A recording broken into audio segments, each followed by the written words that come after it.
Salam sejahtera saya ucapkan kepada pencara kursus BML 3123 Analisis Wacana Bahasa Melayu, Profesor Madya Dr. Anida binti Sarudin dan rakan-rakan yang saya kasih sekalian.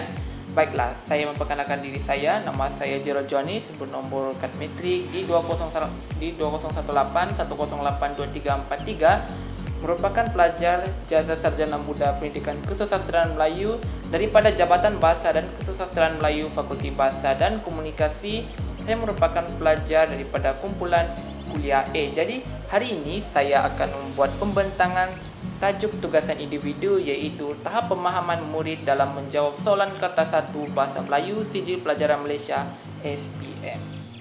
Baiklah, isu permasalahan yang saya pilih untuk tugasan ini ialah isu penulisan karangan dalam peperiksaan Bahasa Melayu Kod 1103 Sijil Pelajaran Malaysia SPM.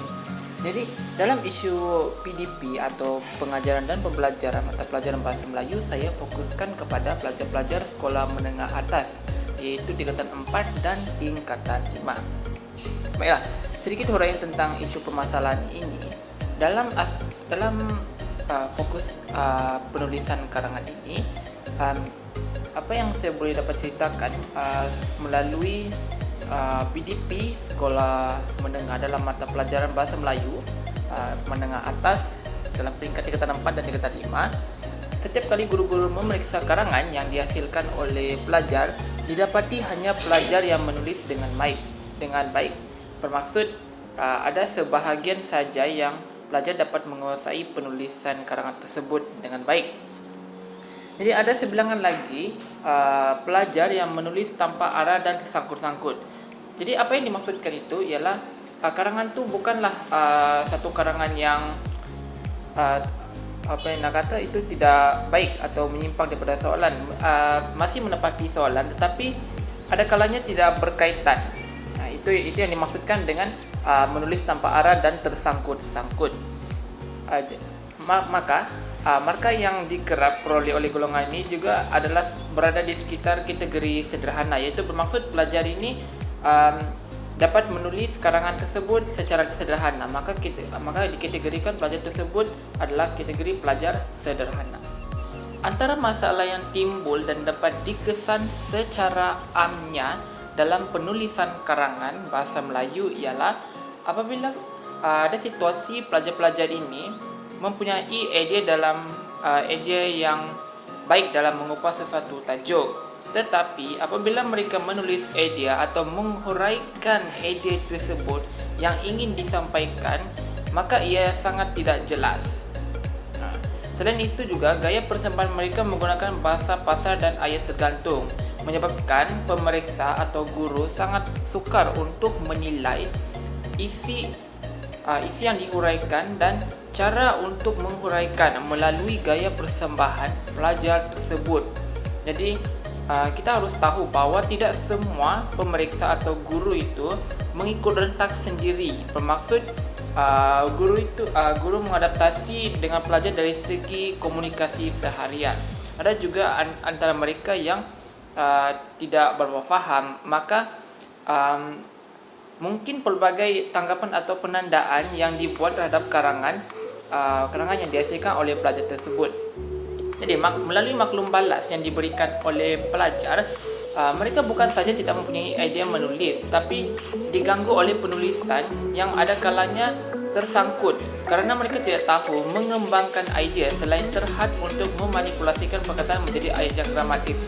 Jadi di sini dapat dikesan bahawa keadaan tersebut berlaku disebabkan salah satu faktornya ialah pelajar kurang membaca melalui pelbagai sumber yang bermanfaat dan berilmiah. Model wacana yang saya pilih untuk tugasan individu ini ialah model pemprosesan maklumat. Galbraith pada tahun 1994 berpendapat bahawa model pemprosesan maklumat menganggap ingatan manusia sama seperti komputer. Seorang pembelajar dilihat sebagai pemproses maklumat seperti mana yang dilakukan oleh komputer, iaitu menggunakan model input-output. Maklumat adalah input yang diperoleh pelajar daripada persekitaran pembelajaran, iaitu kebiasaannya di bilik darjah atau luar bilik darjah. Maklumat diperoleh dan disimpan dalam ingatan. Kemudian maklumat ini boleh menjadi output melalui proses retrieval. Kajian susun atur, simpan dan dikeluarkan daripada ingatan merupakan sebahagian daripada proses retrieval, iaitu melalui proses penulisan karangan. Operasi mental adalah manusia untuk menerima, mengikut, menyimpan dan mengingat kembali maklumat, atau bagaimana manusia belajar ialah pemprosesan maklumat. Itu juga disesuaikan dalam tajuk tugasan individu yang saya lakukan ini, iaitu isu pemahaman murid dalam menjawab soalan kertas 1 Bahasa Melayu Fiji Pelajaran Malaysia SPM. Untuk mengembangkan lagi tentang isu permasalahan tersebut, saya sertakan data pelajar melalui aktiviti PDP yang telah dijalankan semasa saya menjalani program perantis guru Julai 2020 di sekolah saya, iaitu di SMK Pinggan-Pinggan Pita Sabah. Jadi dalam jadual tersebut terdapat 15 orang pelajar daripada tingkatan 5 kreatif nama kelas tersebut yang telah mengambil peperiksaan percubaan SPM peperiksaan percubaan SPM Bahasa Melayu 1103 kertas 1. Jadi melalui jadual tersebut didapati semua lulus dengan baik. Tetapi jika diklasifikasikan atau dipisahkan mengikut grade, terdapat 9 orang murid yang mendapat grade cemerlang, iaitu A dan A tolak. Jadi dalam jadual tersebut terdapat 9 orang, manakala yang selebihnya mendapat grade kepujian, iaitu B+ dan B. Daripada jadual tersebut, saya pecahkan lagi kepada analisis maklumat kesalahan dalam penulisan karangan. Seperti yang anda lihat, dalam jadual tersebut terdapat 10 kesalahan utama yang dibuat semasa menjawab soalan kertas 1 Bahasa Melayu kod 1103/1. Jadi jadual tersebut telah saya buat dan ia ditunjukkan seperti yang disertakan ini. Jadi setiap pelajar tersebut telah ditandakan kesalahan-kesalahan yang dibuat dalam penulisan karangan mereka. Seterusnya, data dalam jadual tersebut dipersembahkan dalam bentuk graf seperti ini.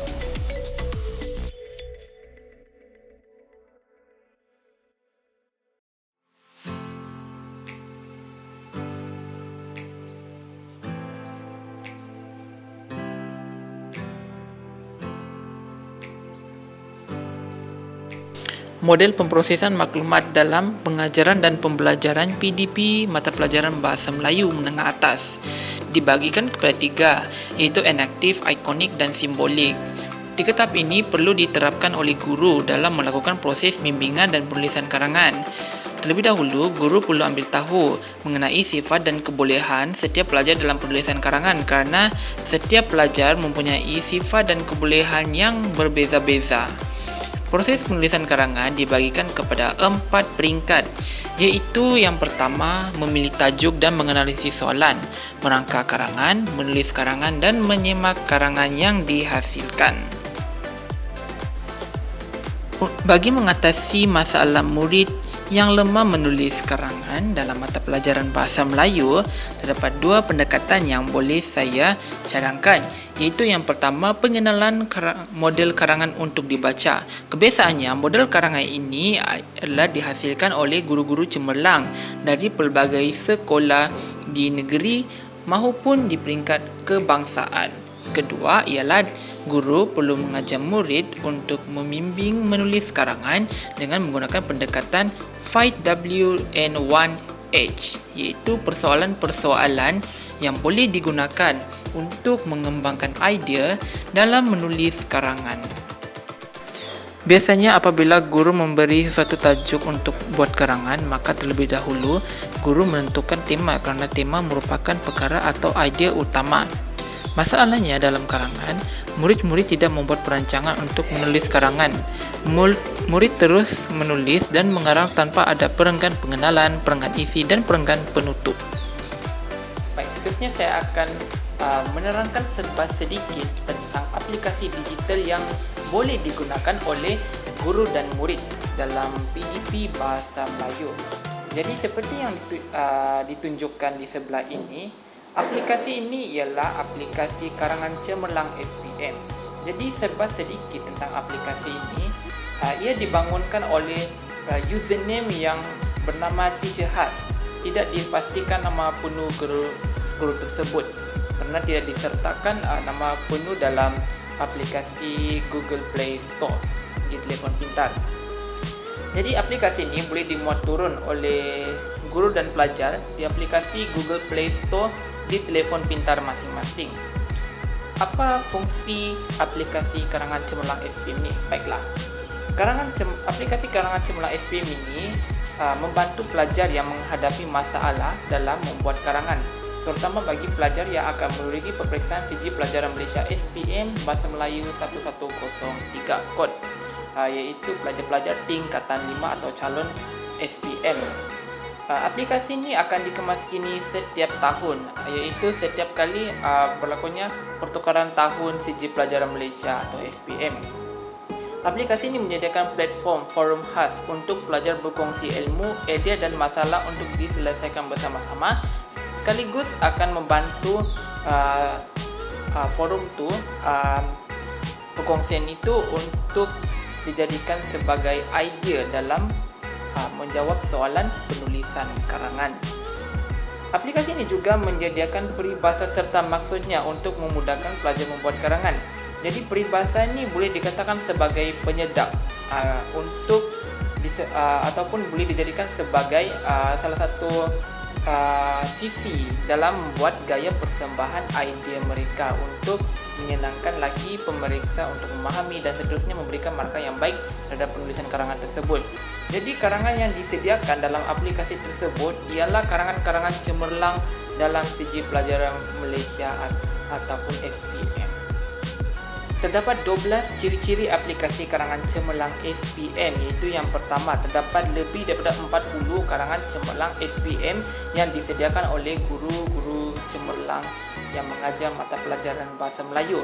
Terusnya ialah mengandungi lebih daripada 100 peribahasa serta maksudnya yang boleh digunakan oleh pelajar. Jadi kebanyakan peribahasa tersebut adalah sangat mudah untuk diingati oleh para pelajar. Ketiga, carian karangan adalah berdasarkan kata kunci. Jadi jika pelajar tidak dapat mengingati secara keseluruhannya tajuk yang diingatinya itu, pelajar boleh memasukkan salah satu kata kunci yang diingatnya untuk memudahkan pencarian karangan tersebut untuk dijadikan sebagai contoh ataupun model. Keempat, carian peribahasa. Kelima, senarai karangan dibahagikan dengan jenis-jenis karangan ataupun subtopik yang telah disusun oleh guru tersebut. Keenam ialah tips karangan. Ketujuh, boleh melaraskan font dan saiz font karangan disesuaikan oleh guru dan pelajar itu sendiri. Dan ke-8 ialah suka karangan yang disediakan. Maksud dia, aplikasi ini disamakan seperti media sosial, iaitu Facebook, Instagram dan juga Twitter, di mana pelajar tersebut boleh bagi suka ataupun bagi reaction terhadap karangan yang telah disediakan. Ke-9, uniknya ialah aplikasi ini kurang daripada 10 MB. Maka untuk memuat turun aplikasi di Google Play Store di telefon pintar menggunakan data internet yang sedikit. Seterusnya ialah forum karangan yang disediakan untuk pelajar berkongsi bersama dan dilengkapi dengan dark mode yang disesuaikan mengikut penggunaan murid itu sendiri dan juga guru.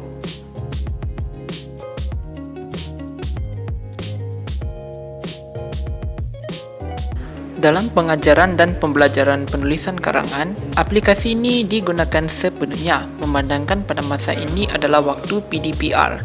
Aplikasi ini perlu dimanfaatkan sepenuhnya oleh dua pihak, iaitu guru dan murid.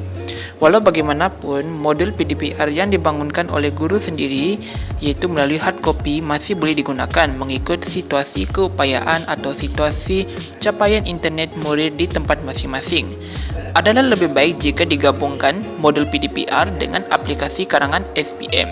Untuk bimbingan penulisan karangan, guru boleh mengadakan interaksi di platform yang sesuai, seperti Google Meet, Telegram, WhatsApp, dan difikirkan sesuai serta memberikan latihan bimbingan secara berperingkat kepada murid untuk memahami asas penulisan karangan. Jadi secara kesimpulannya, melalui kajian yang telah saya jalankan ini, pencapaian murid tingkatan 5 kreatif seperti dalam data yang telah saya sertakan, dalam kertas 1 bahasa Melayu yang dijawab oleh mereka berada di tahap memuaskan. Maksudnya berada di tengah-tengah, tidaklah terlalu cemerlang sangat dan tidak jugalah terlalu buruk sangat. Itu yang saya, secara peribadi saya lah. Jadi kita tahu bahawa dalam penulisan karangan tersebut, kesalahan-kesalahan yang dinyatakan seperti yang saya nyatakan 10 kesalahan yang sering kali dilakukan oleh pelajar tersebut dalam bahagian analisis sebentar tadi adalah merupakan kesalahan yang sering dilakukan oleh murid seperti yang saya telah jelaskan tadi dalam menjawab soalan penulisan karangan tersebut. Walau bagaimanapun, ia tidak menjejaskan prestasi murid-murid dalam prestasi mereka lah. Jadi dengan pengenalan aplikasi ini, diharapkan aplikasi karangan cemerlang SPM ni dapat membantu murid lah untuk mempertingkatkan lagi markah dan grade yang baik dalam kertas bahasa Melayu yang akan diambil oleh bukan saja pelajar tingkatan 5 atau calon-calon SPM, juga merupakan pelajar tingkatan 4 kerana mereka juga ada menghadapi format yang sama. Jadi tingkatan 4 dan 5 akan menjawab soalan dalam format yang sama, format SPM yang sama. Tetapi juga walaupun tidak menggunakan aplikasi, kaedah sedia ada dalam PDP boleh dikekalkan atau dibaiki mengikut kesesuaian dari masa ke semasa antara dua pihak, iaitu guru dan pelajar. Asalkan proses PDP bahasa Melayu di peringkat menengah atas dapat dijalankan dengan baik. Jadi sekian itu saja pembentangan daripada saya. Jadi saya sertakan sekali dua senarai rujukan yang telah saya gunakan dalam saya menjalankan tugasan individu ini.